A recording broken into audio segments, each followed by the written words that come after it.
Hey everyone, and welcome to the Rules of Thumb podcast with Dr. G. I'm your host, Nick Golinvaux, and I write a weekly newsletter on all things musculoskeletal health and longevity.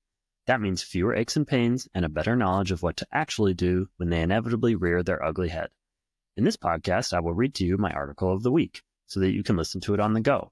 If video is more your thing, welcome to those of you watching on my YouTube channel. And as always, the original article with its associated images will be linked in the show notes below.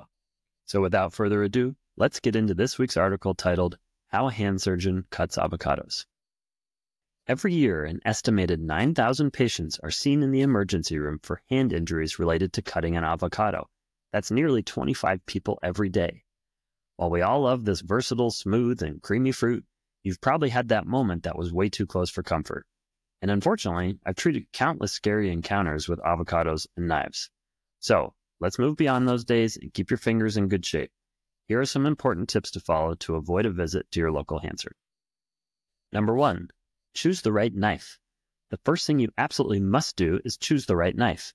And by the right knife, I mean select a sharp knife. Contrary to what you might think, the sharper the better. Dull knives require you to use excessive force that can result in a painful slip.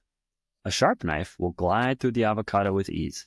And always cut away from your steadying hand. Number 2, begin the cut.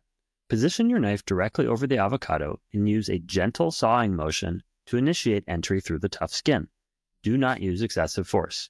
Once through, cut directly downward and stop as soon as you feel the knife strike the pit.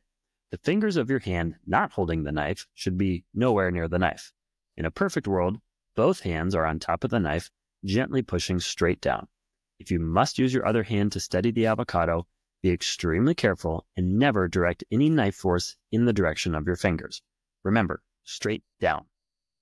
Number 3, spin to win. This tip and the next tip are the ones that most people leave out. Once you've reached the pit, turn the avocado 90 degrees so that your knife is now parallel to the floor. Carefully and slowly spin the avocado, leaving the knife stationary, and spin the avocado around it, so that you cut down to the level of the pit in a 360-degree fashion.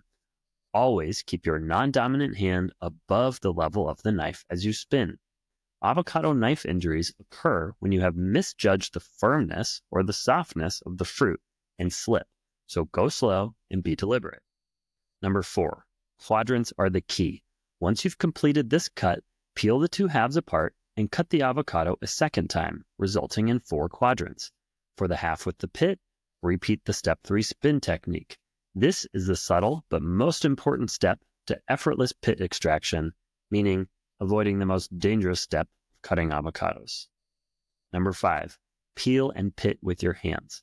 Once it's in 4 quadrants, you can easily peel the pieces apart by hand and remove the pit with your fingers. This avoids the need for any sort of knife work to spear, skewer, or stab the pit for removal. This is almost always the step that results in a miserable hand injury.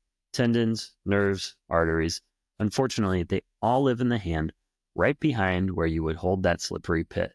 Now that you have the avocado apart and the pit out, it's time to enjoy the fruits of your labor. So some takeaways from today. The sharpest knife is the safest knife. Always be aware of your steadying hand. Perfect technique involves a spin maneuver with your hand above the knife at all times. Cutting the avocado into quadrants is crucial. This allows you to remove the pit with your hands, eliminating the need for some sort of wild stab move. So there you have it.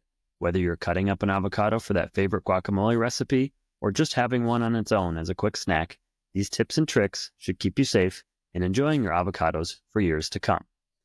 Should you find yourself with an avocado injury, immediately hold pressure on the area to stop the bleeding. If it either hasn't stopped in 10 to 15 minutes, you notice numbness in a finger, or you can't bend a finger, you should seek emergency medical care. If your emergency medicine provider determines that you need to follow up with a hand surgeon for further care, do not delay.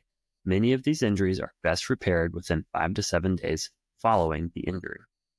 So that does it for today. Thanks for joining. I'll see you next time.